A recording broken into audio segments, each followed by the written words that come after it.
Hey folks, I'm Rupali, your host, and welcome back to Crime Hack. Investigating the beat up of their childhood friend Aakash, Raj and Sandy have unearthed a gang of vicious temple thieves. Investigating the case is like poking the bear, and it gets too risky too fast. The goons have kidnapped Raj and held him captive in a cave, while Sandy, his friends, the boy's father ACP Ratan Nayak, and a police party is searching for him. In the cave, one of the goons, Tushar, tries to help Raj, but is pushed off the cliff by his own gang for doing so. Lucky for him, Sandy and friends save him in the nick of time, and so he turns against his crew and becomes an informant. And now, Nayak Brothers and the Mystery of the Catacombish Tunnels by Rupali Rajapadhe Roti, Part 51. I think we should go for the rescue without you, Sandy told Tushar. Why? I want to help. Tushar was puzzled. If you come with us for Raj's rescue, you turn yourself against the gang, in effect, turning them against you. And since you have become the only bread earner in your family, you don't want them chasing you your whole life, do you? And Tushar became pensive. So just stay dead, alright? Sandy winked at him. Then, smiling curtly at the others, he concluded, So it's just the four of us then, huh? And the others nodded determinedly. Sandy immediately placed a call from Dev's mobile to his father. Explaining the situation and indicating their location, he asked for permission to go rescue Raj with the help of his friends. Mr. Nayak objected at first and insisted that his team did the rescue.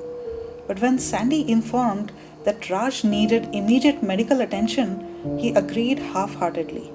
So while Tushar showed the way up the mountain to his four new friends, Mr. Nayak placed multiple calls for the final showdown. At the same time, he rushed to the cliff with his team for assistance. While showing the boys up the route, Tushar opened up. I must warn you guys, Teja is a very powerful man and a total nutcase. He carries a huge knife on his person at all times. So just in case he becomes uncontrollable, there is a bottle of sedative in the sack. What sack? There's only one sack which is kept near the innermost wall of the cave. The spray is in its front pocket. Alright. And one more thing, Tushar said. He's a very light sleeper.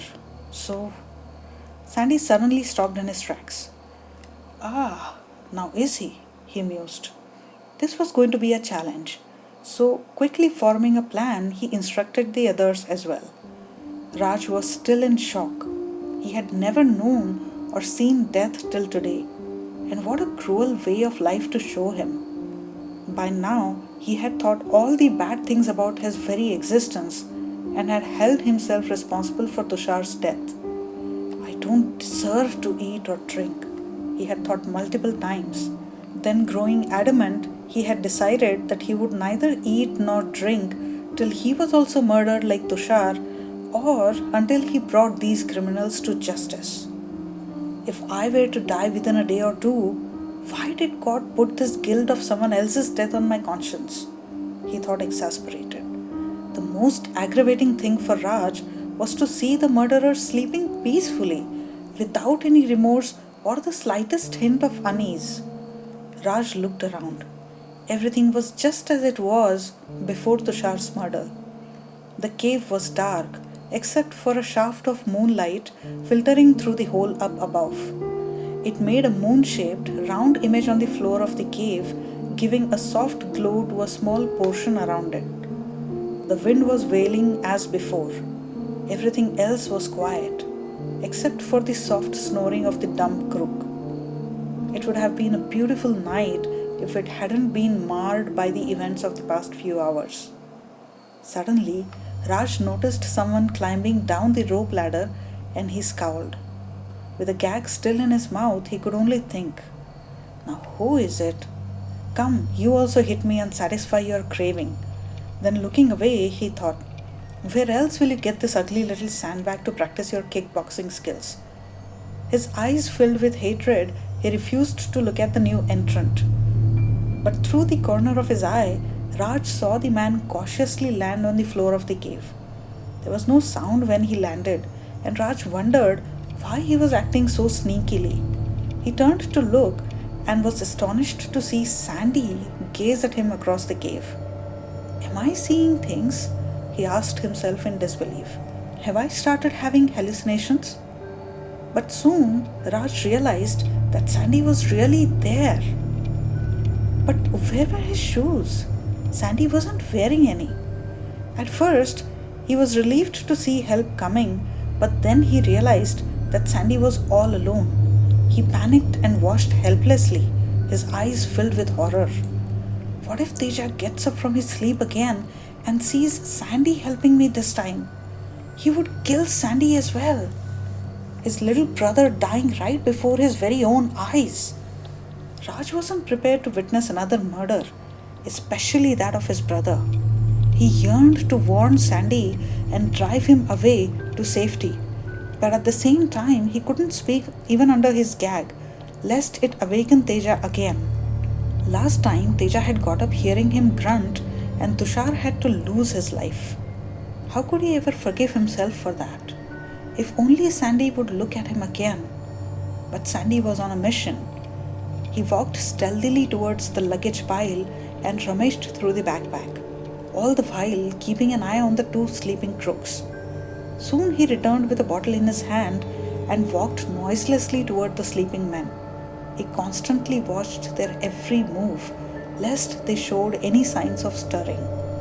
Suddenly, to everyone's horror, Sandy accidentally kicked the steel glass that Tushar had dropped earlier, and the whole place came alive. As the glass rattled noisily, bouncing multiple times on the floor, Teja sprang up to his feet, his weapon drawn. The other crook merely sat up, scratching his head and looking around. Sandy immediately dashed to a dark corner, hiding himself and silently cursing and praying at the same time. In a flash, Teja was at Raj's throat, pressing the blade against his flesh. He asked threateningly, "What did you do? What was that noise?" Raj only shook his head and stared back wide-eyed. He dared not even glance at Sandy, lest that put his life in danger. Teja tore off Raj's gag and roared, "Tell me!" "He can't even move a finger, Teja," the other crook spoke up drowsily. "How could he make that noise? There's someone else here." Saying so, he sprang up to his feet as well. As the two hooligans gave a piercing look around, Teja boomed, "Come out, whoever you are. I hate playing hide and seek." There was no chance for Sandy as the two crooks weren't close together, and he couldn't attack just one at a time. Even if he chose to attack Teja, who was the one with the weapon, he had to cover a long distance to reach him. Thus, there was a high risk of a counterattack either on Raj or on himself. Thinking quickly, he tucked the sedative-filled bottle in his jeans behind his back and then raising his hands, slowly came forward to show himself. "No!" shouted Raj, whereas Teja screamed, "You!" and charged at Sandy like an angry bull. He was all set to ram his head in Sandy's torso when Sandy did a spin at the spot, grabbed Teja's shirt, and using his collective force, slammed him into the cave wall. But Teja was so heavy that Sandy lost his balance and staggered.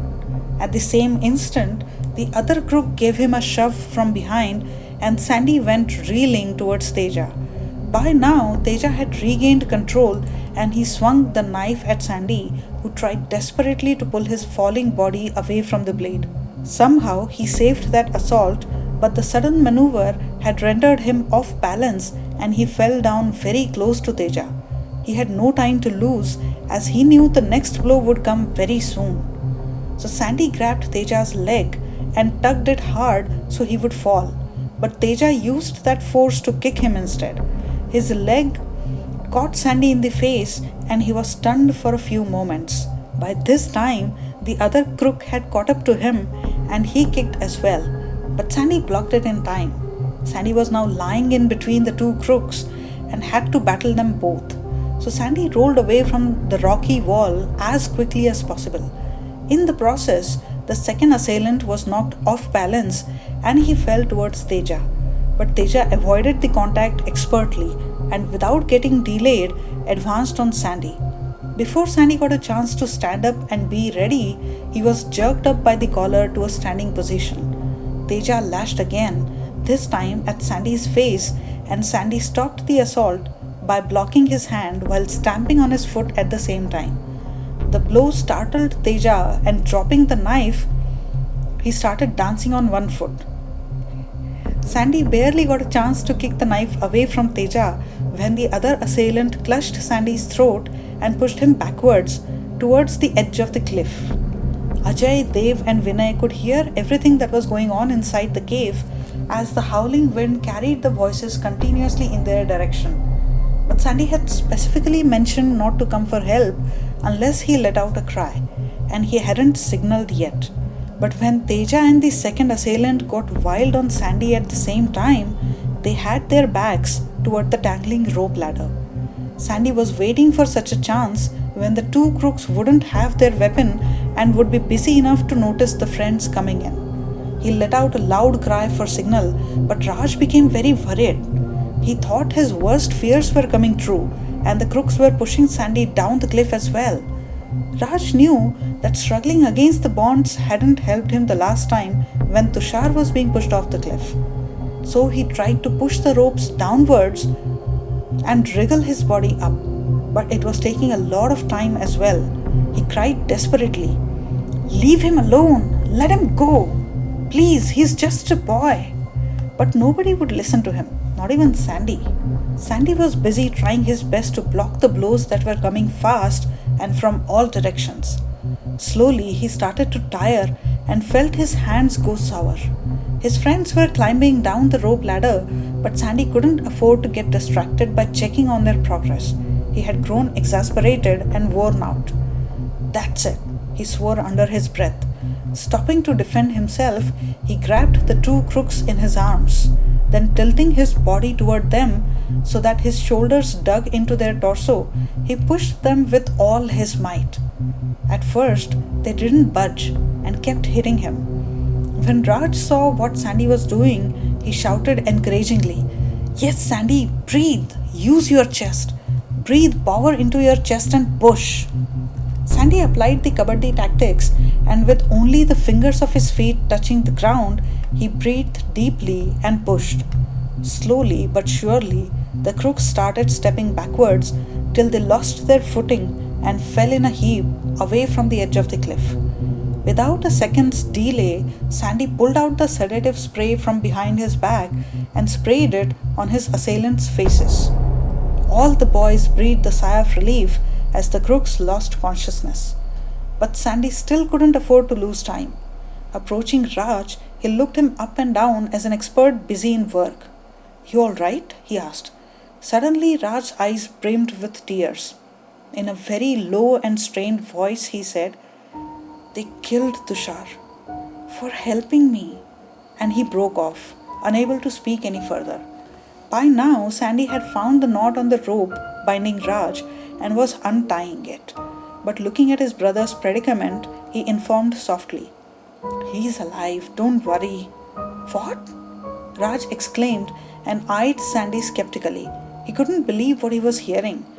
"They killed him right in front of me. I saw them push him off the cliff. I heard his cry as he fell. I heard it stop abruptly, far below. And we caught him right before he touched ground," Sandy explained. He was really worried about Raj, but he realized that the attempted murder of Tushar had really shaken his brother up. At this point, the news about Tushar's safety was more important to Raj, even more than his own injuries. Sandy now slowly peeled the ropes off of Raj's skin while the three friends helped him. Raj let out desperately stifled grunts. That was what had awakened Teja earlier. By the time the ropes were off of Raj, Sandy's face was flushed with fury, but he controlled the urge to go hit the unconscious crooks in their sleep. Looking Raj up and down, Sandy asked, "Now tell me where all you are injured, and how bad is it? Can you walk?" "I think I'm fine. I just can't touch my face." And Raj had started to walk when he suddenly lost his balance and collapsed.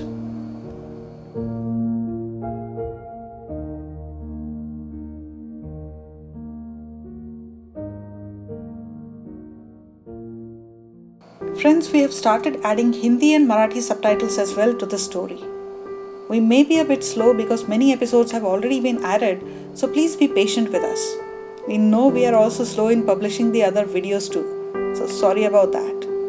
I hope you are enjoying the story so far, and we are also connecting with various experts to bring them onto our channel so you could learn about real life threats and learn how to keep yourself safe.